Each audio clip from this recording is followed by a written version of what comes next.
The following program is rated TV MAL. It contains strong language and is intended only for mature audiences. Next.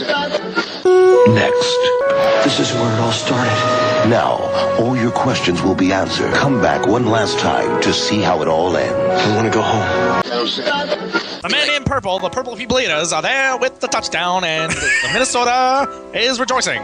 Look at all those white, blonde-haired fans. Wow, look at that.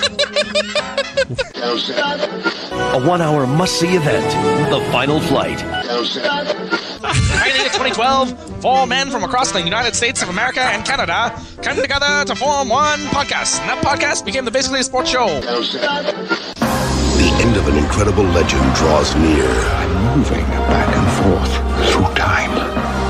The past, the present, and the future are about to collide. You're defenseless. And the fate of all mankind depends on one man.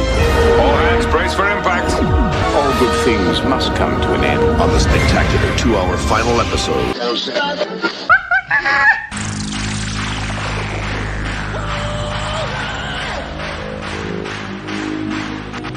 TBS, America's #1 independent television network, presents the following sports exclusive. You're listening to Basically a Sports Show. Follow us on Twitter at Basically Sports. Subscribe to our podcast on iTunes. And check out every episode of the show at basicallysports.tumblr.com. Now here's your hosts, Zach, Greg, Mike. And this is Andy, and you're listening to Basically a Sports Show.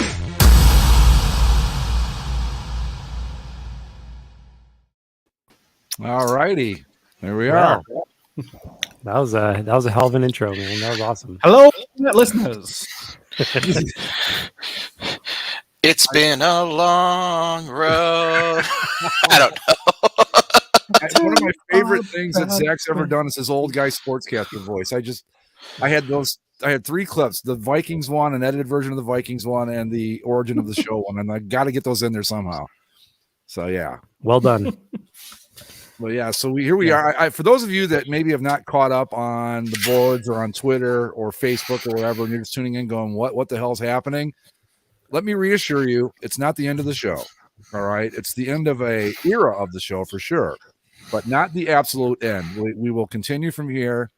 We talked about it last week. We probably talked about it more tonight, but we're not going anywhere. We're just not going to be live anymore and other things, and we'll keep you updated as we go along. So just so you're not going, what the fuck? What's this all about? So there you go. Yeah, the boys will continue on in a semi-regular, unregular basis. And this will be my last full 2-hour show for quite a while. I'm taking sort of a professional hiatus, if you will. I just have a lot of things I'm trying to work on with my actual paying career and some career goals and things that I wanted to accomplish and projects that I want to do. And, it's a commitment to be here every Monday night for 2 hours a night, as long as we've done this. So, I'm grateful for all we've done. I'm grateful for the friendships we've made here. And, like you said, it's not the end, but it's certainly going to be a while before I come back on here. No ill will towards anybody at all. Just it's one of the things where I certainly none of us expected to be here 9.5 years later, and barely missing a week here and there. So yeah, I actually have the Bass by the numbers. You're not going to believe some of this shit. Okay, we'll hear it. It's but before we get to all that and all the stuff, we've got a serious issue we've got to address first, boys. It's my beloved, glorious Tournament of Victory. We do have a winner. No, we do not. What? The championship match, despite my best efforts, I left the voting open as late as I possibly could last night. It is tied right now. Oh my God. Yeah. Of course it is.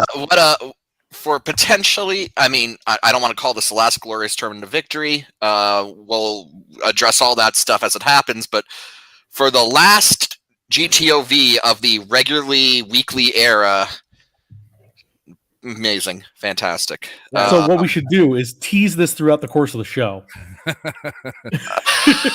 We'll not announce the winner until the end. But Well, of I mean, course, how do- Sopranos style, Greg just hits the button right before we announce the winner, and Show that's the ends right before we announce the winner. I don't know how to handle this. What do we do? Well, If we vote, there's 4 of us. It could end up tied again. Well, So- so yeah. who's in the final again? It's, Porno Chimp and Porno Chimp and Bishop Sycamore. that's you. Yeah. Okay, so basically, we should recuse ourselves, and Zach and Mike basically Unless- have the first opportunity to vote, unless they tie. In which Right. case, God help us all. I guess we could open it up to the live chat. Sure. Yeah, let's see. Okay, can we get a consensus right now? We have 6 people that are showing up. There's usually more, but there's 6. Do you want to put out a Twitter poll? Oh, then I'd have to do a tweet and all this other shit. No, let's just okay.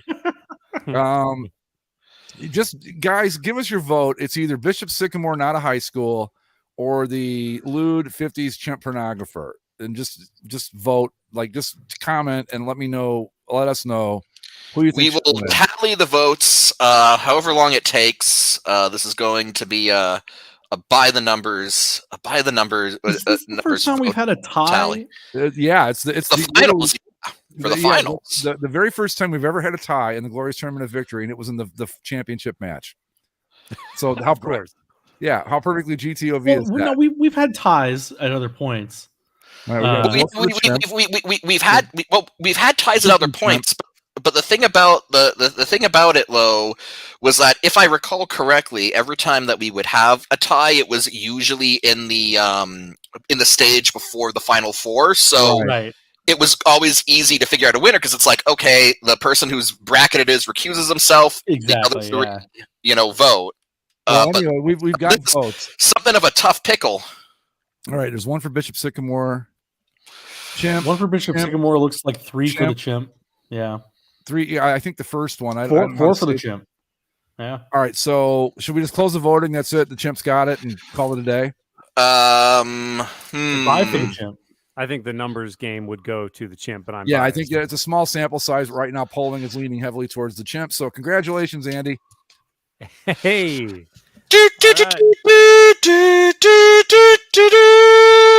I don't think I've won in a while. It's been a long time. I believe this is the first time since Teddy Roosevelt astride Warwick. Yep. I think so. Yeah.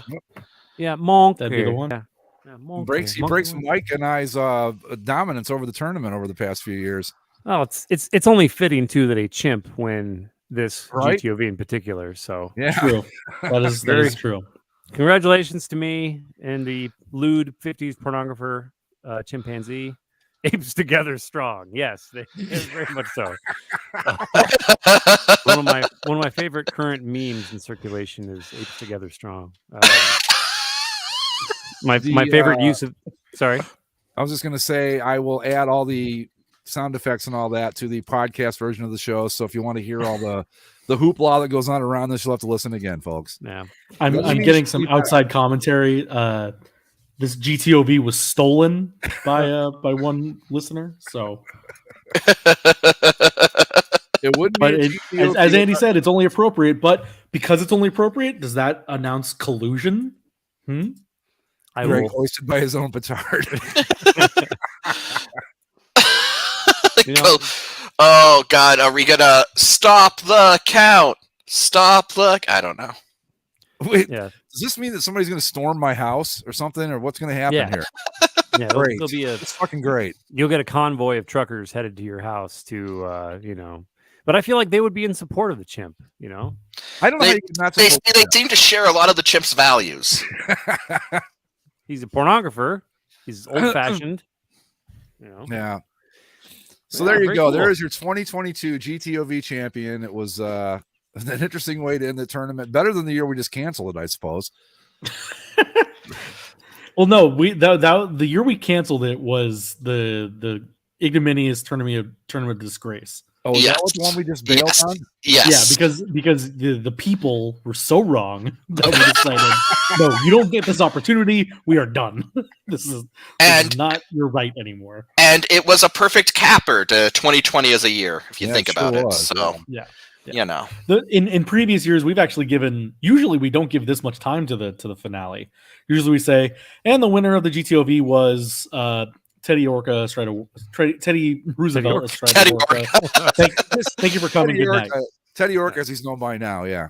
Yeah. Now. Well, hey, you know, Just I'm quick. Thank you. Good night. I'm glad it ended in this way because it is almost like a segue into the future of basically a sports show, to where it's just like informally, like, hey, we need a vote. Okay, there's a vote. Cool, thank you. We got to vote to decide this important thing. Thanks. So Jarrett asks, what's Teddy's War Orca up to nowadays? Now, Teddy Roosevelt was astride his War Orca. Let's not forget that he took on the Cosmic Space Turtle. It was perhaps the most epic finale we've ever had. And I remember somebody creating some art for that. Yeah. Took place in outer space. You know, and again, we kind of decided that the space turtle, the cosmic turtle, was sort of like it wasn't truly defeated. It just sort of acknowledged Teddy Roosevelt's bravery and as a worthy adversary, and said, "I concede the match to you." Yeah, right. It views the you know, infinite cosmos as a much larger kind of field of existence, and the short-lived, strange anomaly of a U.S. president riding a sea creature into outer space. But yeah, I'm happy to raise the cup. But really today, you know, it's kind of about, you know, I'm wanting to give this a lot more ceremony, I suppose, than when I left. Because when I left, it was kind of like, I might be back, I don't know, and then I just didn't come back for 6 years. Well, and that also too, we the three of us continued on. It's not like there was any sort of like, oh, maybe we should all take a break, or maybe just take it down to once a month. We kept churning along. Yep. Once a week, every week for another like 9.5 years, 5 years before you came back. Andy left after the first year. It was the very first year. He did 50 episodes, or 48 episodes. I believe me, I was knee deep in this shit over the weekend. 48 episodes, and he left. He didn't like fully leave. He was back for various episodes here and there. Did the GTOV every year, some other stuff. But like as a full-time host, he left after the first year and came back in year. What would it have been? 6, 7? Fuck, I don't even know at this point. I came back 2020. Right. Basically, like as soon as the pandemic. I mean, I popped in for GTOVs and stuff. Yeah, you were on a few times. I mean, it wasn't like you only showed up once a year. I mean, you were on a few times a year every year. But yeah. So anyway, I did the math on this. Kind of. I mean, here's the thing too. Like it says this is, or it doesn't say what episode. The last one was like number 592. That's not accurate, because I forgot we reset the number when you left, Andy, to 200. So we're off by what, 150 episodes at this point. But the total amount of episodes of basically a sports show, or like not the offshoots like the football show or the geek show or any of those, just like the little one-offs here and there, total number was 602. Okay. 98 episodes of basically a football show and 72 episodes of basically a geek show, for a grand total of, I don't have it in front of me, I think it was 700 and I don't remember the exact number. Somebody's like, Greg, we should have just recorded 2 extra football shows at some point. Yeah, I know. Just for numbers' sake. I know. We should hit 100 and just said, fuck it, we're done. Even if it was like mid-season, like the second week of whatever season it would have been. Yeah. But yeah, so anyway, so I said, okay, let's assume that every one of these shows, like 700 and whatever it is 90 minutes on average each, right? That came out to 60,600 minutes of programming. Jesus. And that's still probably cutting it short, because I think that's probably we've done a consistent 2 hours since Andy came back. It's well short. It's probably a lot longer than this, but yeah, if you sat down and you started right now and played the first episode and played them nonstop until you got to the end of this episode, it would take you 42 days. So that's a symbolic gesture. Andy is left. Yeah. Well, yeah, it would be nonstop for 42 days. You couldn't take a break. You have to listen straight through for 42 straight fucking days to get from the beginning of the show to the end of this one. And that's assuming they're only 90 minutes. And believe me, the last 2 years have all been well over 90 minutes. Yeah. The football show, how long did that thing run? It was like a couple hours, wasn't it? Football show I think we would try to get it done in an hour, but yeah, I think we usually took 2. I know Mike's Geek Show, that was always a couple hours, right, Mike? Mm-hmm. Yeah, so if you go 2 hours an episode, it's like got to be like 2 months, probably, maybe longer. I don't know. Yeah. Challenge accepted, Jeremy says. Yeah, so over 600 episodes, over over 800 episodes across 3 different shows. Yeah, and that's like I said, that's an estimate because I don't know that I mean I guess I could find every single one we've ever done, but I have one giant hard drive that like when the shows that I've done and uploaded I put into a folder. And I've got like basically a sports show in one, the football show in another, and the geek show in another. So I just basically did like an item count of each folder, and it came out to 604 plus 98 is what 702, right? Yeah, or 712 is that? Fuck. See, why do you guys try to get me to do math every fucking week? God. Anyway, it's a lot. It's a shitload. It'll take you a long time to listen to all of them. How's that? It's a lot. It's a lot. It started with a simple request from Andy in a thread, and here we are still. Almost 10 years later. Yeah. Super weird. Yeah. Like, sorry, I was listening to a bunch of old episodes. It's just kind of rehashing stuff. And the show has been through like so many iterations. Like this from the beginning, I feel like I kind of had my own production style. And the sound was very different. And then when you got a hold of it, Greg, it was kind of you definitely made it more into what basically sports show should be. Like I felt like it kind of came into its own when you three guys had it and just sort of made it as absurd as it's ever been.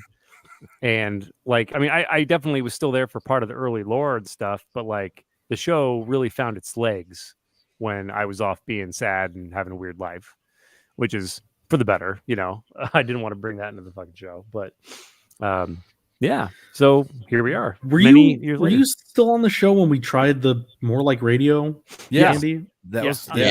That might have been what drove him over the edge. To be honest, I can't believe we tried it so early.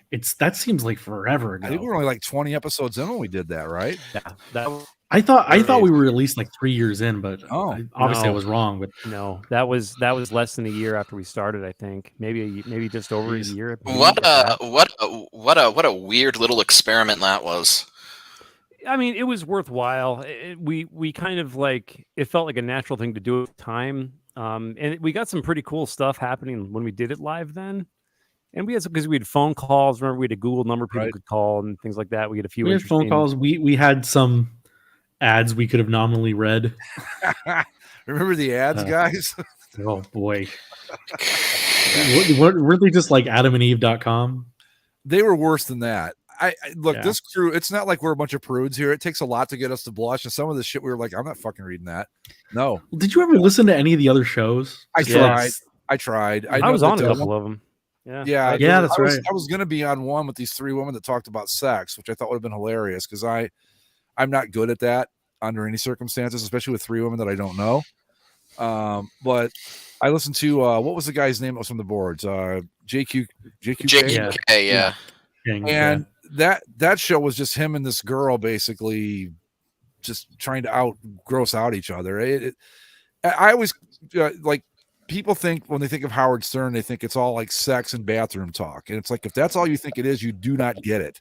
And you take away all the other stuff that like Stern or one of the other, you know, like Opie and Anthony, some of the other shows that were like notorious for that stuff. You take the humor out of it and you get JQK and that chick's show. That's what it was. It was garbage. And most of the stuff was garbage. There was one. We had the, like Andy said, several eras, the early Andy era, the more like radio era. Yeah. The Greg era. the multiple shows in a week era. Like, God, when we would do the football show and the regular show back to back, like 2 days in a row, when we had so much more time in our days, apparently. And then Mike would do a geek show usually every week. Yeah, every other week. Every week for 72 weeks. Yeah, we had 3 things going on at once. It was a lot considering. Tell me about it. Considering what we have going on. And back then too, not only that, but the show wasn't live during that period. Yeah. And I got the bright idea of I'm going to add sound effects to everything. So when I would sit down to do an episode of Bass, like to put it together, it would take sometimes 2 days. You know, with Little Paul Stanley and the Chimps and all the other stuff and Zach's Tabs and all the stuff I threw into that. And it sounded really cool, but after a while I'm like, man, this is a lot of work. And that's when we entered the live era when we said, screw it. Yeah. We're just going to do it now. And, here we are. Yeah, it's been a lot. It's been through a lot. I mean, if you see, I think that like what the first shows, Andy, like going back to the first 25 or so, I thought they were really, really, really good. Oh yeah, yeah. I mean, we were like super tight, and everything was. It sounded like an actual radio show, which I thought was really cool back then. Yeah, and right off the bat, yeah, that was kind of the interesting thing is when we first started, it was like because I remember there was Greg, you did a show with somebody else, and it was very like one off or something. You were doing the Logo Cast, right? Logo Cast, yeah, that's how this whole thing got started, actually. Okay, because I remember listening to that, and I was like, one of those guys sounds really good. Like it sounds like a pro. And then when I put out the feelers for the podcast stuff, and you replied, I was like, okay, hopefully that's that guy.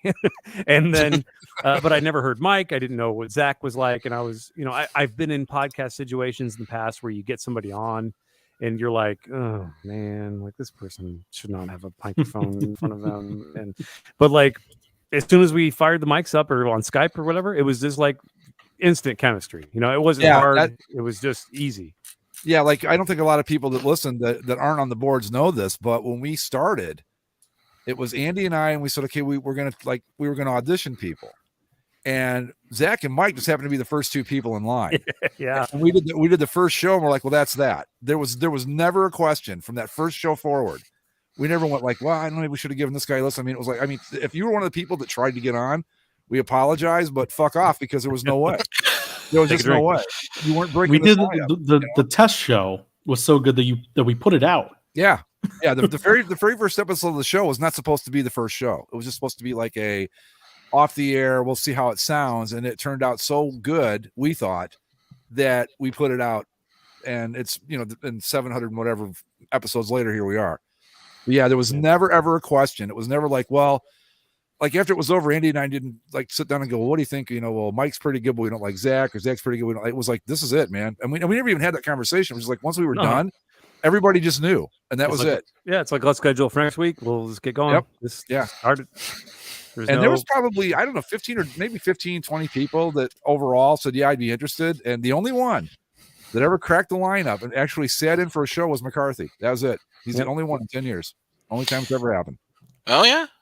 He was a guest another time when the Bengals got their new uniforms, but to sit in and actually be a co-host of the show happened once. I forget where Andy was, but we did a show with here. No, it was me. I was out. Oh, and Zach was out. It was me, Mike, and McCarthy and Andy, right? Yeah. I remember I was definitely present for that. Yeah. And then we brought McCarthy back again for the Bengals uniforms. Well, that's what we were talking about. Yeah. So he came back for that.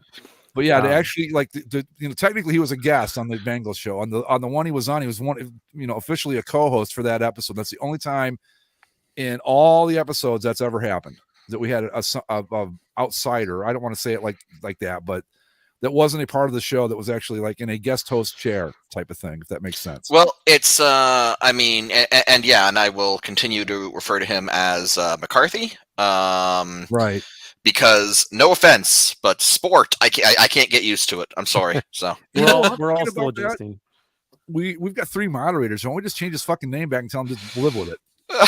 Hey, I'm slowly getting used to it. I think it would throw me off if he changed his avatar, like if he changed the Bengal. Yeah, because that kind of helps to sim. So it's like McCarthy. There he is. The Bengal logo with the big head. Yeah, the jumping weird. Yeah, tiger. I think. Yeah. But yeah, so we're all these years later, I feel like such a like, I don't know, man. Like because you guys have basically done I feel like that guy in the group project who doesn't do shit and then shows up at the very end and is like, yeah, so I am here with these people who I work very hard with to do a presentation. Please give me. But Andy, like literally, it's not nothing, man. I mean, if you were like, if it wasn't for you, this show wouldn't have gone on at all. Exactly. Yeah, like you are a huge part of this. Probably in some ways the most important part. So to say that you were only on for, I mean, you were on for all 10 years. You weren't full time for all 10 years, but it's not like you just disappeared after the first year and came back 6 years later. It wasn't like you just disappeared off the face of the earth and came back. Yeah, but like I think your spirit was intrinsic to what the spirit of the show became. And I mean, hell, the GTOV was your idea. Yeah. So let's not even forget, what we started with here today. So well, thank you. I mean, I don't want to hijack what's this is your day, in previous years when you were gone, we could have listed you as executive producer. How about that? Sure, I get a writing credit or something. Yeah. Story by like. Well, so I'm kind of curious. So Zach, what's it going to feel like next Monday, whenever 4:00 rolls around, and suddenly you're like, I don't have to do this. I can just crack open. No, what it's going to feel like is like God. I was literally thinking about it when I was walking from my car up here. I was like, all right, next week I'm not going to have the show. I can't do nothing though. Like the whole because the whole point of like not doing the show is that I need to use this time for other things. So now it's just a matter of, okay, how do I start those other things? When do I start doing those other things? I got to do some brainstorming and some groundwork to kind of get whatever it is I want to do going, and or just use that time for more job search related things. But yeah, it's definitely going to be weird, to know that I don't have to leave work early on Monday, because that's the other thing is like, because we've all been in different time zones. It's a miracle that we've gotten this scheduled as many times as we have, live even. Live exactly. We're past 2 years at this point of being live every week. Exactly. And I don't think we've missed maybe 2 or 3 in that time. Hell, maybe there was one time that I did the show from Puerto Rico when I was on vacation, or tried to, but the internet wouldn't let me. Mike did. Go ahead, Mike. I was going to say you did a hospital bed one time. I did the show from a hospital bed once. Right. Wow. That's dedication. Yeah. And you want to know what was even harder than doing the show from a hospital bed? Doing the show while watching my Maple Leafs blow 3-goal in Game 7 of the playoffs. To me, that's still the gutsiest fucking thing anyone's ever done on this show. And just recording the show as I watch Boston score in overtime, and just be like, well. What a trooper. Okay. That's amazing. I would not have had the strength. That's too much. No. Eventually I cracked at the end of last year's playoffs, and I had my huge rant where I invoked everyone from my, all the way down to my immigrant great grandfather who became a Leafs fan and watched in futility for years. So there's so many names is the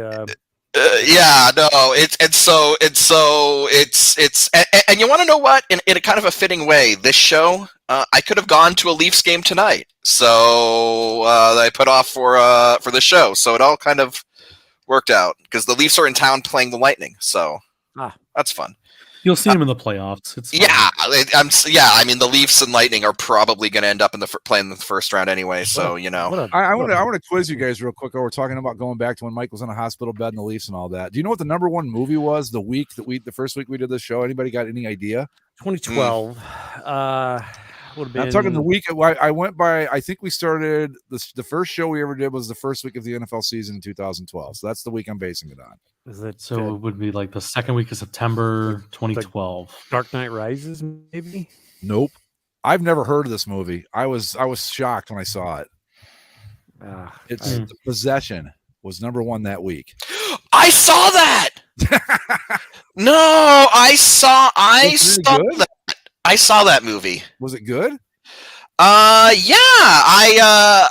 really liked it. It has to do with like Jewish mysticism and demons and shit. Okay. All right. It involves a Dybbuk box, if anyone happens to know what that is. There you go. You just can't get that kind of information anywhere else. Yeah. Yeah. Completely right. Sam Raimi produced film. Jeffrey Dean Morgan, Kira Sedgwick. There's actually a funny Sam Raimi story about that. So a Dybbuk box is something in Jewish folklore that is supposed to. It's something that you trap a Dybbuk in, and a Dybbuk is a malevolent demon that attaches itself to a person and you are supposed to use the Dybbuk box to, trap the demon in, and so long as the Dybbuk box remains closed, then the demon is not a problem. And so anyway, the point is that Sam Raimi. Sorry. Yes. Keep going. Sam. Yeah. I'll say it when you're done. Sam Raimi, who produced this, is Jewish, and I guess he mentioned to a cousin of his that he was making a movie about a Dybbuk box, and his cousin was like, "Well, Grandma has an actual Dybbuk box." And so they use this real Dybbuk box in the movie. After the movie's done, the Dybbuk box is placed in storage with the rest of the props used in the movie, and there was a warehouse fire that only the Dybbuk box managed to make it out unscathed. Get out of here! Yeah. Which is just wild. And Sam Raimi, it's his grandmother's Dybbuk box, was like it's like, oh yeah, we used a real Dybbuk box on set. But he's like, that thing freaked me the fuck out and I didn't want to be anywhere near it.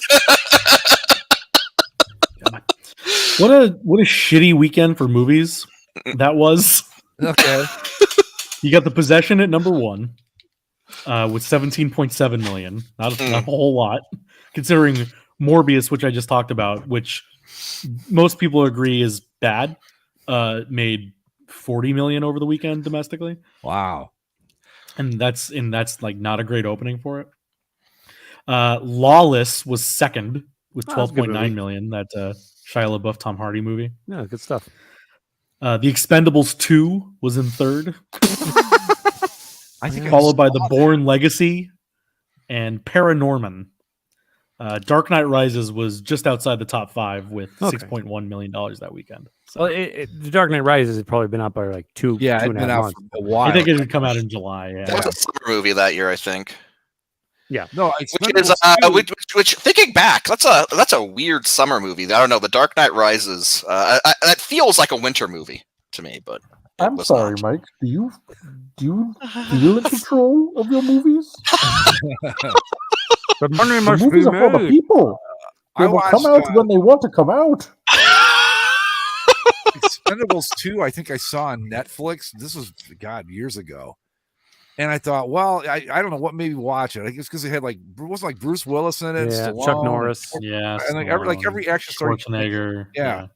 So I'm watching it, and I'm thinking this is a sequel because it didn't matter. It really did not matter if you saw the first movie or not. It made no difference whatsoever. Well, it's true to its source material then. Yeah. Like those stupid 80s action movies. Did it ever really matter? No. I should have known better. I'm like, well, it's Expendables 2, so I might not know what's going on.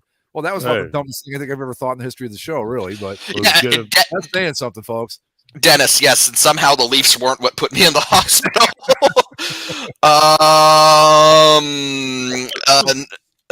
God. Everybody, my friends, get into this movie. We're gonna make an action. They flew around in this really cool World War II plane. I remember that. I think it was a B-25. But that's, and I remember they blew up shit. I don't even know why exactly. Not because I can't remember, because I don't think they ever explained why. They just like, everyone's gonna blow shit up. Everybody's like, fuck, all right, let's go. It was just a hearty endorsement for human growth hormone and steroids. I mean, all these old dudes are just unnaturally swole and my goodness, rippling with unnatural muscle, looking just creepy and weird. So speaking of to merge the Expendables into the Batman discussion, I actually found out, I was doing some reading on Batman 89. Yeah. Okay. Mm-hmm. Apparently, Sylvester Stallone was very offended by Batman 89. Why? So they cast Michael Keaton as Bruce Wayne / Batman in that movie. And in that movie, Michael Keaton is not like a ripped dude. He's never really been a ripped guy. And so they cast him as a superhero, and the bat suit in that movie had molded on muscles. And I found an interview that Sylvester Stallone did from 89 when Michael Keaton was announced and the bat suit was unveiled, and he was going on like, I put in all this time at the gym to get, ripped, and if you're just going to put a plastic, chest piece on with fake muscles, anyone could have done that. And he was like really offended that that Michael Keaton did that. Okay. I don't know. Whatever, Sly. That guy has no concept of how Batman's lore even works. Yeah, like I don't know. You want to get nuts? Let's get nuts. Yeah, I think he was upset that he didn't get to play Batman, but that would have been terrible. You guys want to know what the number one song was that week? Any guesses? 2012. Oh, fuck. I have no idea. Something about like Usher or something. I don't know. Nope. Black Eyed Peas, something? Nope. No, she's still around. Rihanna? Taylor Swift. We are never getting back together. Oh, one song. Yeah, 2012, sure. Red Album. Totally. Number one TV show. This shocked me because this was in an era when we had well, I guess because they're cable, I suppose, but NCIS. Oh yeah, that's what I was gonna say. Really? Yeah, literally, I was gonna say that. Yeah. Wow. And I mean, it was the most popular show on CBS for well over a decade. I've said it before. I'll say it again. Who watches those CBS shows? Old people. My grandfather. Yeah, but their ratings don't count for anything. They're like all 105. Nobody gives a fuck about them. He's one of the people in the world that is still propping up Blue Bloods. So that's that show with one of the Wahlberg dudes in it, right? That's Donnie Wahlberg and Magnum PI. Oh, wow. Selleck. Okay. Yeah. I mean, I'm not one to judge. I am a shameless fan of Criminal Minds. Oh, so my girlfriend loves that show. Just loves it. Yeah, I love Criminal Minds. So like I shouldn't be throwing shade on someone for liking NCIS, but still. No, I'm not. It's just like it seems like that these shows they're very popular, and I think Criminal Minds is good. It's just like if you were doing like the pop culture thing, their names like they rarely ever come up. No.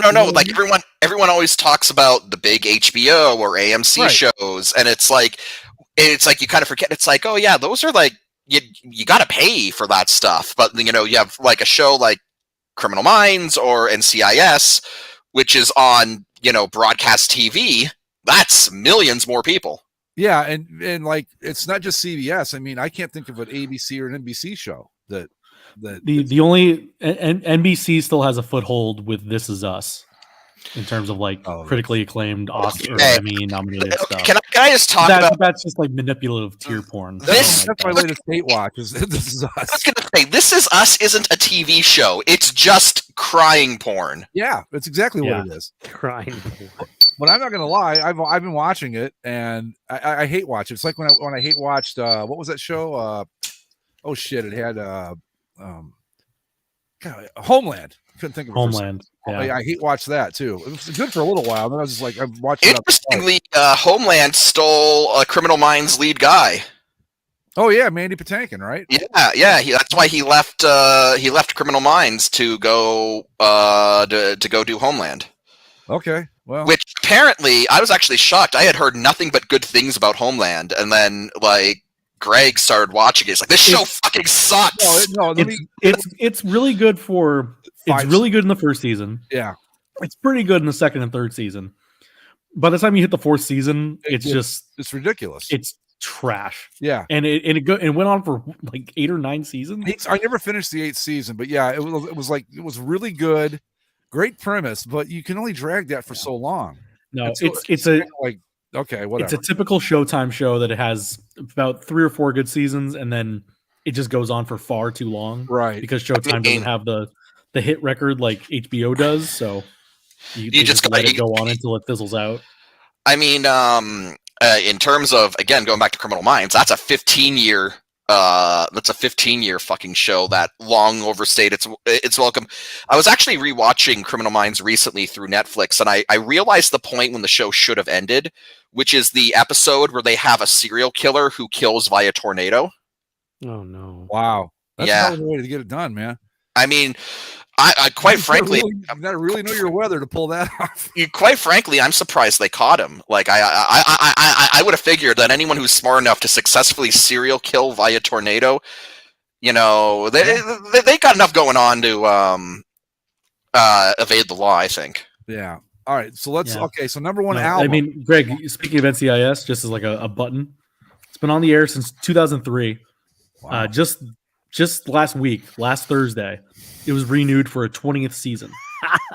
Hey man, you know what? If all the actors and the people working on the show keep pulling that check, I got no problem with it. I believe I gotta double check this, but I think because it's been on, it's literally one of the longest TV shows to ever been on the air. What about that other Ever. one, Law and Order SV? Is it SVU?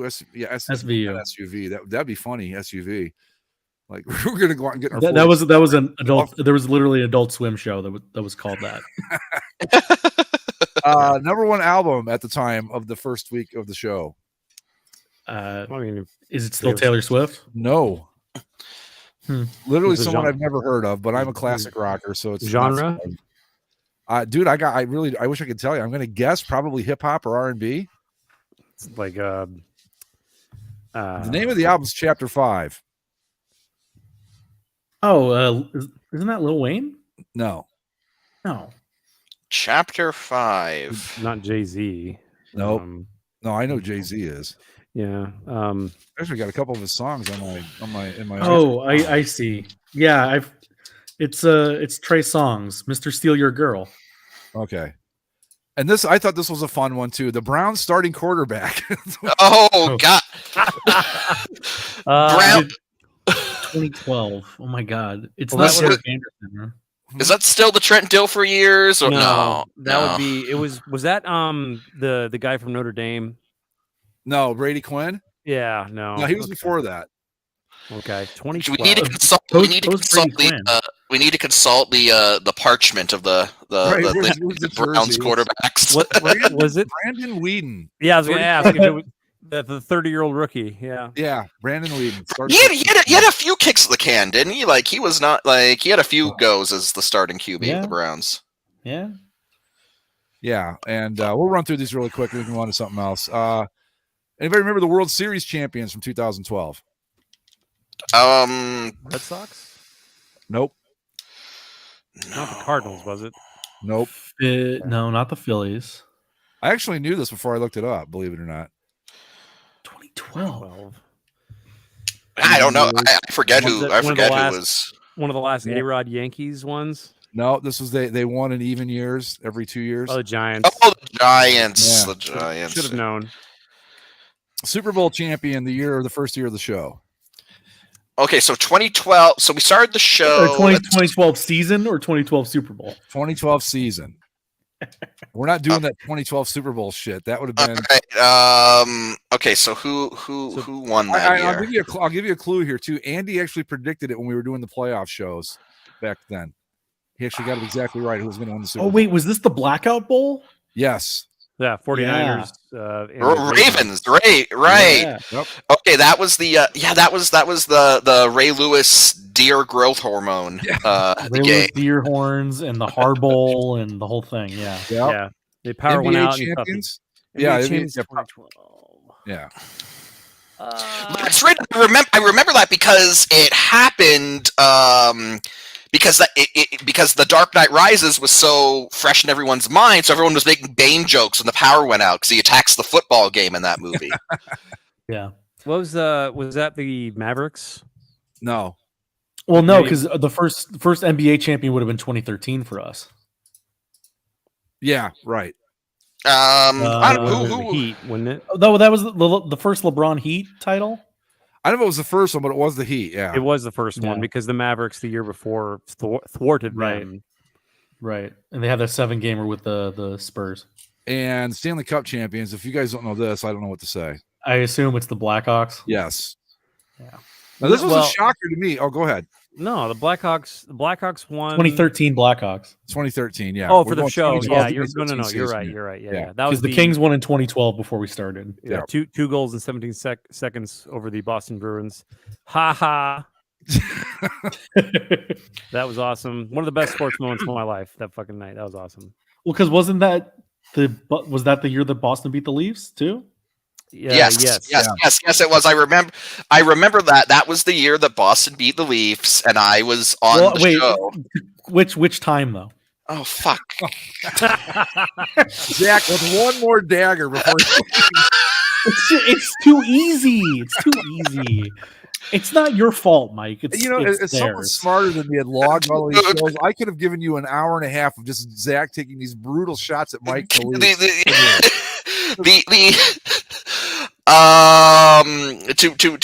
quote Leafs superfan Steve Dangle, why do you do this to us collectively?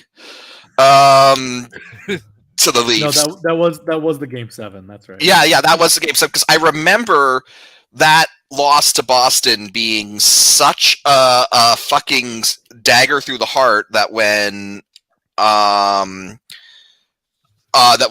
Chicago played them in the finals, I was hardcore rooting for Chicago. I wanted blood. I wanted Bruins blood, and I got it. Like that is like that's the one.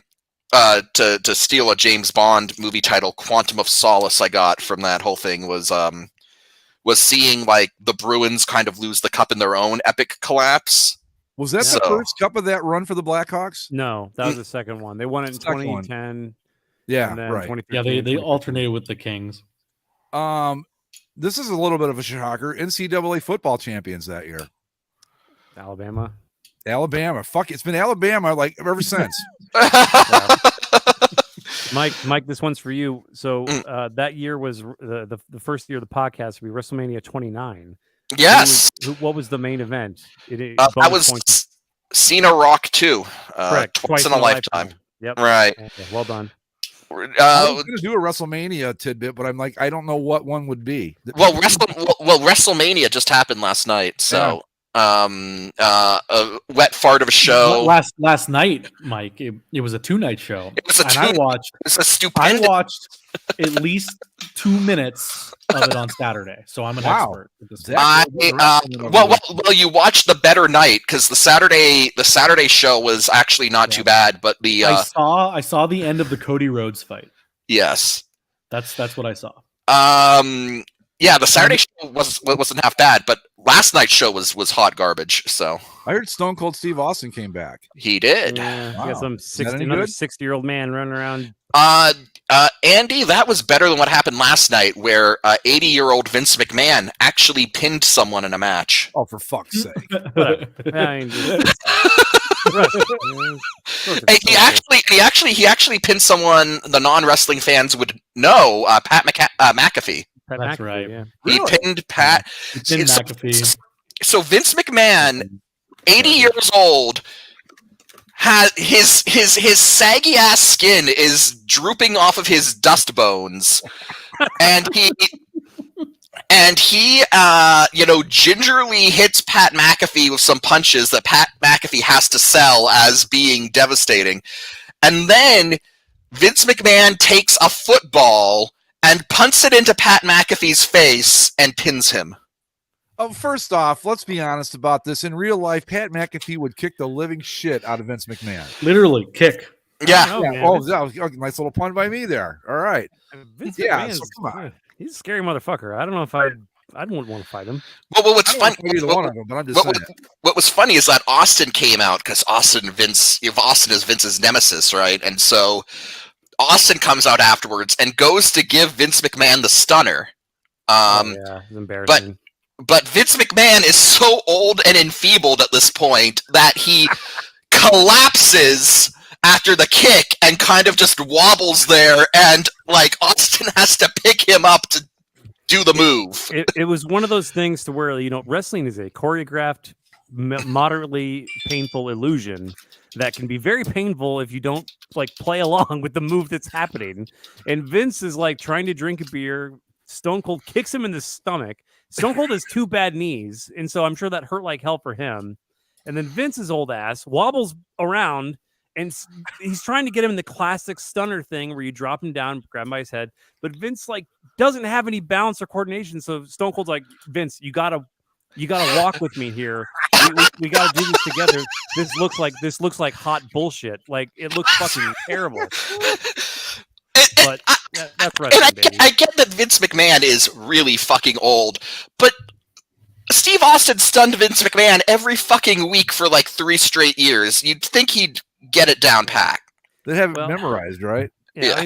But again, that's the magic of pro wrestling, though, is that one week you'll have like some guys legitimately, like not legitimately, but storyline wise, are carrying just a fighting feud, and then between matches they'll have like a fucking man in a turkey suit burst from an egg, and he's supposed to be scary for some reason. Like it's just silly carny bullshit. The thing that I was most disappointed by was that Jake Paul wasn't awful. Oh yeah, Logan Paul. Logan Paul. He stole the show. Yeah, Logan Paul actually had a pretty decent outing, all things considered. Yeah, he should have been god awful, especially when he walked into the ring with wearing what he was wearing and that card. fucking. But yeah, and then the bedazzled Pokemon card. Like, no, get out of here. The hilarious thing is that they are trying to turn Logan Paul face. Because he was on the villainous team with The Miz, and after they won, The Miz turned on him and hit his finishing move. So they're trying to make Logan Paul like a babyface, except that everyone justifiably hates Logan Paul. So, well, hold on, they're trying to make something longer than just yesterday out of this Logan Paul thing. Yes. Yeah.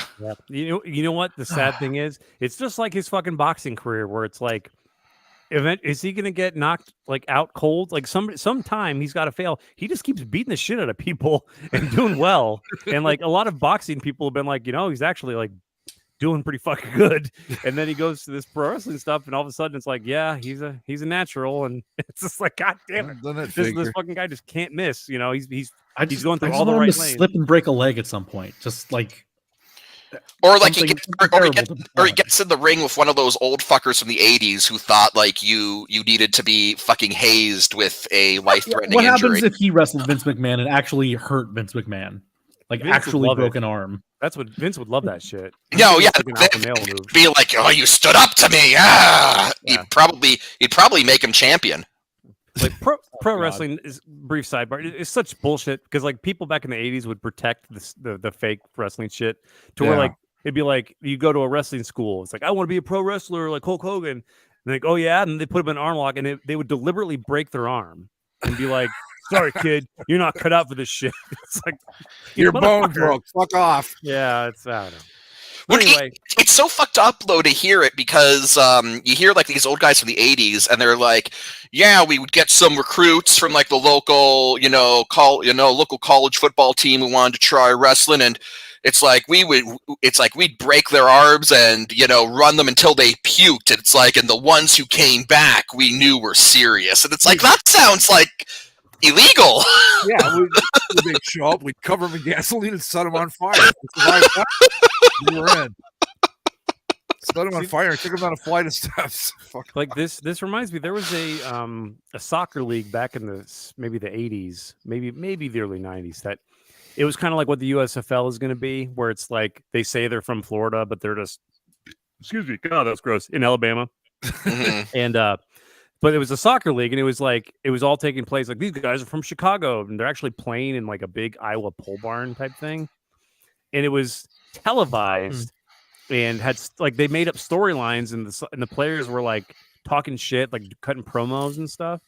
Wow. It was a novel thing. I'll dig it up. It's a really interesting piece, and that is as much soccer as I want to discuss, even though it's Zach's last show. I mean.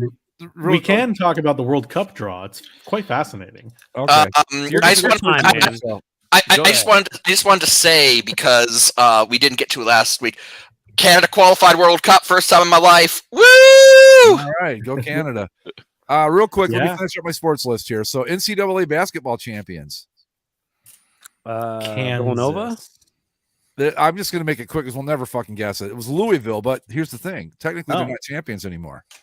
So my question is now, Michigan was runner-up. Does that mean that Michigan gets a free championship out of this, or is it just no title that year? Just vacated. No title. That's what happens. All right.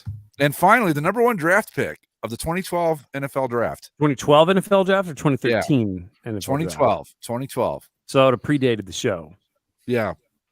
Not Jamarcus Russell. Nope. 2012. Probably a Hall of Famer. Maybe. Not Aaron Rodgers. No. Probably a Hall of Fame quarterback. Yep. 2012. Andrew Luck. Andrew Luck. Suck for luck. Yeah. Played his entire NFL career during the span of this show. I guess he was drafted before we started, but his first season was our first season on the air, and he's gone already. Here we are. Yeah, I remember. Yeah, I remember there was like huge debate about it was going to be Andrew Luck or RG3. Yeah, RG3 was number 2, and then of course the Browns, being the Browns, picked Trent Richardson at number 3, and who ended up with the Colts anyway. So there you go. The Trent Richardson experiment. Yeah, that's just it. Two other quick facts about the year that we started the show. Encyclopedia Britannica stopped printing the print edition the year we started, so you can blame that on us if you want to. And remember Felix Baumgartner? Yeah, did the jump. Yeah. The guy that did the world's highest skydive. I just wanted to bring this up because we've got a lot of people from the boards that listen. Lee from the board said that it was this generation's moon landing, and he was properly ridiculed for it thereafter. It was not your generation's moon landing. I'm sorry. It was a guy jumping out of a fucking balloon. We had the Mars Curiosity rover landing. Yeah, so it was just one of the greatest overstatements in the history of the boards. And that's and then there was a corneal mass ejection that just missed the Earth by 9 days, and had it would have hit us, it would have basically ended life on the planet as we know it. So. Well, that was the 2012 prophecy that the world was ending. I forgot about the Mayans. Yeah, that was all going on back then too. Yeah. The garbage year. Oh, the garbage. Last. It's here one more time. Yeah. Drink it in, folks. Really milking it today, aren't they? We're getting the backup beeps and everything today. This is awesome. They're like, "Hey, Mitch, make some more noise. The guy's recording his podcast. Bang those fucking cans around." See, the best part is like now that I can, if I ever do like my own podcast at some point, I can schedule it not when the trash is here. Yeah, good idea. Yeah. Just edit it. Are we in agreement that this is probably the last live one we'll do for a while, unless we do a special? I think we were talking about last week when we were off the air. We were talking about doing the USFL like live stream thing, but that'd probably be on Discord, right? Yeah, but that's different than that's not like what we show. I think the live aspect of the show, and God bless all of you that have sat in and listened for the last 2 years, but I think this is probably going to be it, except for like a special here and there. But I think that from this point forward, they'll probably go back to being pre-recorded because it's just easier for everybody. Sound quality's better too. By the way. Swing it back around. We've got the World Cup groups. Yeah. So your beloved Canadians, Mike. Not an easy draw. They're in Group F. They get Belgium. Andy and I are going to do another side podcast right now while you guys do this. Belgium, Morocco, and Croatia. As of now, I would like to join Andy and I for a podcast. Sorry, go ahead. I would probably peg Canada as the third team in that group, but stranger things have happened. The U.S. group is full of intrigue. It's the United States, and we get Revolutionary War Part 3 against England. There's also Iran, which we have friendly relations with, of course. And then there's still a playoff that has to be done for the last spot, but it's been delayed for obvious reasons because it includes Ukraine, who would be a sentimental favorite, and then either Scotland or Wales, who would, again, add to the shared history of England and the United States et al. In Group B. So, unfortunately, we won't be doing the podcast, or I probably won't be back by the time we get to the actual World Cup, which is in November in Qatar. Yeah, so because we all have to acknowledge the stupid Qatar World Cup. Which I know none of you saw it, but if anybody else out there saw Fox's production of the World Cup draw, it was reprehensible in terms of them promoting, hey, come to Qatar. It's a great country with beaches and stuff. It's like, they also have a lot of blood money and dead slaves buried under all the stadiums. Minor inconvenience. The minor inconvenience for the luxury. Yeah. But we won't get the fun facts that Mike always regaled us with for each country. And we almost got to come back and do a special just for that, right? I mean, come on. Fun it's facts. a long way off. We'll cross that bridge when we come to it. See, you fuckers listening thought you were going to get away without any soccer tonight. Wrong. Well, it's the fun thing. So Fox is going to get rewarded in all this because listen to this lineup they get for Thanksgiving weekend because of the movement of the World Cup. So Thanksgiving night or Thanksgiving Day on Thursday, they get the Cowboys Thanksgiving Day game. Always a big ratings hit for them, right? Black Friday, they get England versus the U.S. in the World Cup, which will probably be the most watched soccer telecasts in United States broadcast history because of the timing of it and who they're playing. And then the Saturday college football game is Ohio State, Michigan. Hey, not a bad 3 days for Fox. We're gonna get our revenge on that Saturday too. Just saying, Gary, if you're out there.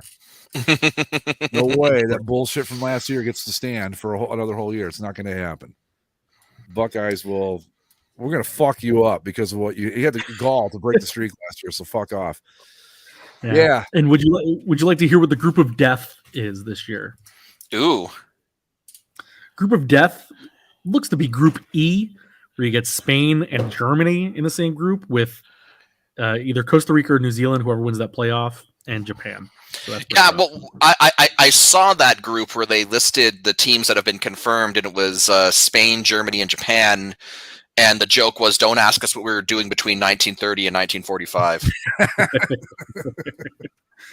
Yeah, there is some of that in a lot of these groups. Like France and Tunisia are in the same group, and it's like, well, let's just not talk about that. Well, yeah, I mean, to be honest, who knows who's going to be where come November in this whole thing anyway. I mean, lots to change between now and then. Yeah. So yeah. Anyway. All right. Plenty of World Cup thoughts in November if you follow my new podcast, basically a soccer show. Somebody get the lawyers on the phone so he doesn't try to use the bass. Wait, what? No, it's the same thing. It's the same logo, just the soccer ball. It's clearly different. Kind of a soccer show. It's like, yeah. Kind of a soccer broadcast. Yeah. So do you have like do you already have some like podcasting things like coming up, or is all just kind of floating around in your head right now? It's all floating around. It's nothing's concrete, but like the idea is I do want to take the time to start my own blog website thing, kind of do my own podcast thing where I can talk about soccer, my own stuff. Well, yeah, I mean soccer, but like kind of dive in deeper on like getting real conversations about like movies and things like that. And not to say that we didn't do that ourselves here, but I kind of want something to just be my own and be able to kind of do what I want to do. And I think the other thing is just to kind of, again, get stuff on my own name so I can get it completely on my portfolio with like it's not to say that we never took this seriously, but like, I wouldn't put this on a resume. I mean, it's good, but the first time I currently have it listed as other projects. Other projects. I have it listed as other projects, specifically just to say like I've done podcasts before. Like I'm not like ignorant of how to do the thing, but if I can do it where it's like I record it, I edit it, I produce it, it's my project, and like I can truly show that off to somebody and be like, hey, look at this, or even. Again, not to say that we didn't take it seriously, but we've always been so aloof, which is kind of showing up and talking and do whatever. But like trying to do something where maybe if it gets enough of a following, actually trying to promote it and monetize it, and who knows where it would go. But that would be an idea. And of course, it could just be all temporary until I get a true big boy job in this industry where I probably have to do one anyway for them. So. Just a little piece of advice. Look, and I'm not knocking this show at all, but I'd probably use the football show as an example over this one. Yeah, just saying. There's certain things that we swore on that show. Yeah, I don't think we swore. If we did, it was very rarely. I know. That's why I've tried to compose myself for the most part. Yeah. But we can drag you down just as fast as you can. So you might want to, like I said, I'd probably use the football show. I think it's closer to what you're going for anyway. Yeah, that was too long ago at this point. But that's not the point. The point is that it's just there to be like, I've talked into a microphone for at least 2 hours a week every week for 9 years. Like it's not. As it is. I can't. It's if they said, "Hey, you got to do a podcast," I wouldn't be like, "Hi, welcome to the sport program. I'm here the soccer show." Yeah. So I am here to talk about. Wow, this is great. Sports logos are good. Yeah. I feel like I know what you're saying, like that, because I remember when I started doing the guitar stuff, that was kind of my version of what I think you're talking about, where it was just kind of like just me simplified thing, but you try to be a little bit more above board, and just kind of not have as much obscenity and silly bullshit because it's not as casual as far as you want it to be something you can present as a like, hey, here's how here's how I sound and stuff like that. I mean, I kind of see what you're saying. Yeah. So, I mean, but it's also a thing of like, who knows? Like, I might even reach out to you guys at some point because my idea is like, I wouldn't want it to just be me talking the entire time. So I have this idea of like getting a new person that I know, like not too dissimilar from like what Bill Simmons has done over the years, right? We're just, you start off trying to talk by yourself and you can only do it for so long. And then you say, hey, my buddy over here knows a lot about Marvel movies. So bring him up. Or if there is something that happens in wrestling, I can ask any of you guys, or that sort of idea, and just kind of rotate it through like that, rather than it just being, okay, let's plop down and shoot the shit for an hour. Have it kind of be just organized and in my voice, in my control, rather than just like what we're doing. Which again, not to say that I hated it or anything, or I have issues with what we do. Just I wouldn't apply for any jobs with Sinclair Broadcasting using this as an example. Well, right? No, they're all writing jobs. Just a little advice. Solo. If you do any solo stuff, I don't envy you. Solo is hard. Solo is very hard. Yeah. It's something to where, unless you have a call in or some sort of interactive thing where you're just sort of talking to yourself, very few people can pull that off. Like, strangely enough, and more like radio, there was one show that there was a guy who just talked about beer and golf for like 4 hours every early Saturday mornings. He would get up, talk about beer, just microbreweries and stuff. And I mean, it was one of the chillest shows I've ever listened to. And it wasn't like it was excellent quality or anything, but the guy could just go by himself. And I thought that was like one of the damnedest things.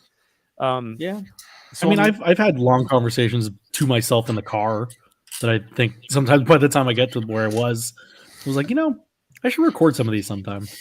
Yeah. And never did, but I'm curious. It's that idea. As soon as you get stuff rolling, even if you just want to have some trial listens or something for feedback, we're good people to ask. We'd be happy to. It'll certainly be published, because kind of to what you were saying, Greg. I don't know, like, if you guys ever noticed, I never totally promoted that, like, hey, I do a podcast every Monday. It's just like people would ask me, like, I would say, I got to do a podcast. I'd be like, oh, you record a podcast? Yeah. But I never would like. It's called the Logo Cast. Yeah, but like, again, it's just a thing, because here's kind of my thought process. When we started doing this, I wanted to do it because of the idea at the time, and it took me a while to get there, but we're doing it now. Of this would just be good practice to talk to people and have conversations, right, once a week for however long it was, until I started doing this professionally, and to my own demise, I guess, if you want to even put it that darkly. I took a long time to do this, to make this decision, to try to make this own path, my own path. But it was all with the idea of getting practice. So that's what I'm saying now too, is like, in theory, should I go when I start doing my own things, it will be with the experience of doing this, for as long as we've done it. I'm not going to turn on the microphone and not be like, and be scared to talk or not know how to formulate my thoughts, or not even formulate them in live time, or write something down, or whatever. I can come on and have a back and forth with somebody without having dead air to fill, or have it sound awkward or stilted or whatever, because it's if it is, it's somebody else's fault. Rule number one of it as a podcast host: always blame someone else. That's perfect. Good. Yeah, blame someone else or the technology. That's exactly usually the way to go. Yeah. See, I'm very excited to see what you end up doing. Hopefully you can spare some time for us little people at some point if you want to jump back in for special occasions or something. If it's appropriate. I don't want to be like, I don't want you to get going with something actually legitimate, and then it's like, come back on this fucking podcast to talk about all this nasty shit. I tell you, if you become successful, Zach, if you come back, we promise we won't swear on the show when you're back. Well, here it depends too, right? Depending on where I get hired, like what their rules are. Yeah, because there's some places that say like you can't do a full podcast where you're not like a guest. So wow. it might have to be a thing where like I don't know if any of you know Greg Wyshynski of ESPN. Yeah. He has his Puck Soup podcast, or had his Puck Soup podcast. He was doing it independently, but when he signed his deal with ESPN, they kind of grandfathered that in with the idea that, we're going to let you keep doing this, but as soon as the contract date rolls over to here, any hockey content you do has to be for us, so you can no longer do this podcast. Wow. So, it was so really in theory, awkward. like if I went to go cover the Chiefs because I applied for like a job in Kansas City to cover the Chiefs, which would be cool. But say it's that way. Are you looking out of South Central California? Yeah, I've applied all over the place. I mean, where's my list? Oh, well, shit, man. I didn't know that. I'll keep my ear to the ground for, because I mean, I'm always like, from my old radio and TV days, shit'll like roll across my window, like, well, I don't know anybody that would do that, but now that I do, I've applied around here. I applied to Mississippi, Alabama, Northern California, Kansas City, Dallas. Does it have to be Major League, or would you be willing to do like a comparable, like say something that I don't know what it would be, because I don't know what you're looking I don't. for. My only thing in the job search. My only thing in the job search right now is no more high schools. Okay, so if the Chattanooga Lookout said, "Hey, we want a guy to do this," you'd be open to it if it was something you were interested in. Yeah, I mean, I'm looking at mostly Division I college or pro or like general assignment or something. Okay, so I applied for one in Detroit that was I didn't write that down on my list. That was like general assignment sports reporter, which it listed like covering all the pro teams, all the college teams, but no high school stuff. So I was like, okay, you got to live in Detroit. I don't. That's a deal breaker to me. Like the nicest place close to Detroit to live is Toledo, which is 60 miles away. And here's the deal: is that I would be doing what I want to do, and in theory, if I'm doing what I want to do, I wouldn't have to stay there entirely. I could stay there for 2 years, 3 years, and then use that experience to then move on to a bigger, better thing somewhere else. One question for you with regard to Detroit, or two questions actually. How do you feel about bulletproof glass and guns? Well, I don't have to live in you have to carry one. I don't have to live in Detroit. I can like go somewhere else. If you want to get out of the influence of Detroit, you have to move to Toledo. That's as close as you're going to get. No, that's like I said. I mean, because I people through Facebook and just in life in general, I know some people that will things will float through my universe. I pay no attention to it because I'm like, I'm not looking for a job, but if I see anything, I'll let you know. But as long as it's I'm college, like okay. It's basically any writing job covering college or pro anywhere in the country at this now point. When you say Division I, does it have to be like Ohio State, or can it be Ball State, or No, yeah, that's why I said Division I rather than just Power 5, because I think even like I've applied to a lot of Power 5 things, but like I understand that these places need a certain level of experience covering, because it is different covering that level of stuff, but I can't get in the door until I get somewhere in the door. So it's one of those paradoxes of, hey, you need the experience to do this thing. Well, then hire me to do this thing so I can get experience doing the thing. Yeah. It's like, go get it somewhere else. If you get a job covering the Wyoming Cowboys football team, is Alex going to go with you to Wyoming? I mean, I'm just curious. whenever there's a city, even when it is power, like so, like one of the places I applied to was covering Mississippi State football. Right? Oh, it's like yeah, it's Mississippi and it's Starkville and it's not really a place. But on the other hand, it's like yeah, but it's SEC football, which is like still a big deal. So like y'all are there from are around here. yeah, no. Some of these places, like there was one I applied to cover Auburn, but they you coming in there with your California values. Exactly. Yeah.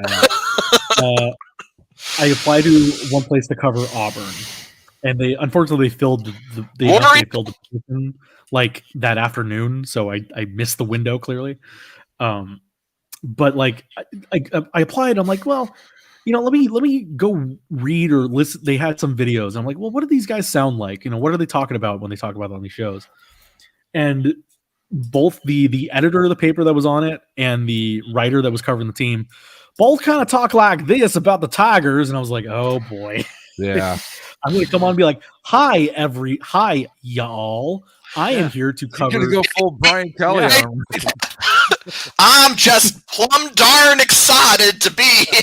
I'm Zach Kavanaugh. And I've got a piece of wheat in my mouth. My name's Zach. So I've you can call me Jeff. You can call me Zach. You can call me Zach Kavanaugh. Yeah, basically my thing is like I started doing freelancing for the Orange County Register covering high school sports in 2016 or in 2013 or 14, and then I started doing it. Well, I have my thing open here. I can just look. I started doing that in 2013, August of 2013. I started covering high school football for the Orange County Register on a freelance basis. And then I got hired full-time at the place I am now in 2017, still covering high school sports. So I've been covering high school sports in and around here, mostly full-time since 2016, truly full-time since 2017, and on any sort of basis since 2013. So that's 9 years of covering high school sports, man. Right. And so it's like, I should have made this move earlier, but it was a thing where I was doing it freelance. This full-time job came open. It's like, I can stay at home and work full-time. Sounds good to me. Moved out of my house, my grandparents' house. And there were so many other things that went into that decision at the time. But now it's like, man, I have been doing this for 9 years. I am tired of talking to teenagers. I want to move on and go truly start to push my career in the direction that I always wanted it to go. And I think I've dragged my feet for a little too long. And so maybe that's making some issues in the hiring process, but it's a thing where if I don't do it now, I will never do it. So I have to do it now. So I'm putting all my effort into trying to do that. And, you know, again, move on from high school, just cover college or pro or something. And just kind of, you know, this is the only thing that I've ever tried to do with my life. So I kind of need to do it.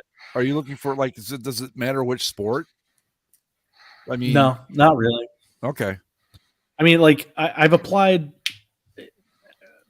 I mean, it has to be reasonable. Like I know baseball. Like, I know, you're going to go out and cover like weightlifting. I mean, like that, but like right. the four real sports, and then I suppose soccer too. Right. The thing that's the only one that's a little hold up, of course, is basketball for obvious reasons. If anyone's listened to the show for any point over the 9 years, like obviously hockey would be number one, football would be a close number one as well. Baseball I can do. It's just baseball is a different animal when you're covering it day in day out. All year. Tell me about it. But the thing is, like that's why I've looked at some of these college jobs because you cover football whenever there's football stuff, but then the football season ends. And then you got to cover the basketball team. Yeah. And then basketball season ends, and then you got to cover the baseball team. So the college jobs would be great, or that's why I've looked at like the general assignment because those aren't like the high level jobs, but it's like, hey, I can get in there and still cover everything at a professional level, and again build up the resume and the clips so that I could eventually get one of those more desirable, bigger name jobs at some point. So it's been, like I said, it's been a long time coming to do this. So it's just a matter of I'm currently in the middle of the search, which is tough and has a lot of ups and downs, mostly downs. There is and, that. plug in and try. I know that like baseball's probably at the top of your list, but there's that website. I can't think of the name of it now. It's $50 a year, and it was it's a baseball job site. I can't remember. It's anyway, they have like all the minor league jobs on there, and there's a few major league jobs, but it's a subscription service. And then they have like if you belong to it, you can go to the winter meetings and all this other stuff. Is it pbeo.com? Is that what it is? I don't remember. But I signed up for it. Oh God, this was a long time ago, but it's still out there. It's something you might want to look at too. It's probably worth the investment if you're really serious and you don't care if it's baseball or not. Then you might want to throw the $50 at it. I mean, the one that I applied for here, and maybe it's tough because it's the LA Times for the Angels, which would be like, hey, that'd be great. Yeah, right. It's the problem, and really the problem is like there's plenty of these jobs that are open across the country, but like most of them are high school stuff, unfortunately. So, like, do I want to move? It's not just taking a job to take the job. Like, could I? Because, like, do I like where I work currently? I have some issues, but does that mean that I'm going to leave it to move to one of the places was like Asheville, North Carolina, to go cover high schools there? Oh, Asheville's nice, man. It's really nice. But do I want to? I don't want to move all the way across the country to cover high schools that I don't know. No, I don't blame you there, but I'm just saying, Asheville's another one was Daytona Beach, Florida had one, and it was the same thing. And my old neck of the woods. Wow. Gaylord, Michigan was one of the places. Oh, you do, dude. Unless you really, really, really love snow, don't go north of Detroit. Gaylord's like fucking Traverse City, and you'd still be talking about the snow like on July 4th up there. So right. And then there's like North Dakota was in like Fargo, and it's just like that's not what I want to do. Those are jobs for people that live there or immediately out of college and like you just want to take a job. Yeah. I think I've done my work in the high school trenches here for 9 years, and I'm just ready to do something a little bit more not serious, because high school journalism can be serious, but like it's a different animal.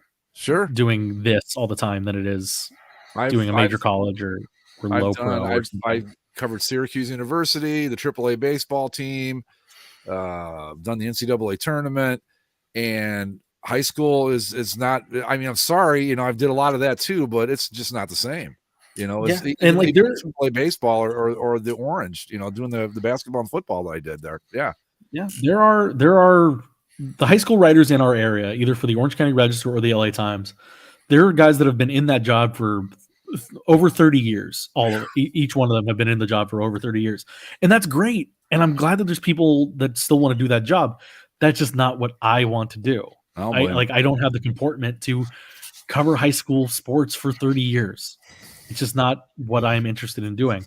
And they're like, yes, they're very interested in, there's new kids all the time. There's always new stories, and you try to promote these kids. And there is definitely some value, some honor to doing that. And it's just not my mindset. And so, and again, like I was saying, I can in theory, if all this stuff doesn't work out, I can come back and do high school because I've done it before, and I have, unfortunately, most of my connections are at this level, so I can come back and do it. But if I ever want to do more than what I'm doing, I have to do it now, or it's never going to happen. So that's kind of where I'm at, and that's why I'm doing what we're doing, and we're gonna push forward. So there you go. Well, like I said, if anything that I think is of interest to you that like happens to just run through my my universe for a minute or two, I'll let you know about it. I appreciate see stuff that all the time from all over. I mean, like I think the last time I saw anything that would be even up your alley was like in San Antonio with what's their do they have a AAA team there? Like I think so. It wasn't the Spurs, but it was like a team they had there that it was like something. I don't remember how I saw it. Somebody brought it up to me like, no, I'm not interested. I'm done working. Sorry, fuck off. I'm not doing it anymore. But but I still see stuff. Is that it? Is that what they're called? I think so. San Antonio. Yeah, Michigan. I don't know what they were looking for. I don't think it was I don't think it was anything that you would have done. I think it was like a webmaster or graphic design. No, I think it was graphic design because I was going to tell one of the guys on the boards about it. I forgot to. So there's probably some poor bastard out there that doesn't have a job right now. It's my fault. But but yeah, I see stuff like that. Like I know that the just a couple months ago, the Mud Hens were looking for was it? And then, okay, that's another question. Like this was like a media relations person, but you're not interested in that, right? Like you'd be the guy. You know what I mean? Yeah, I've looked into a little bit of that just for the sake of keeping my field open. Right.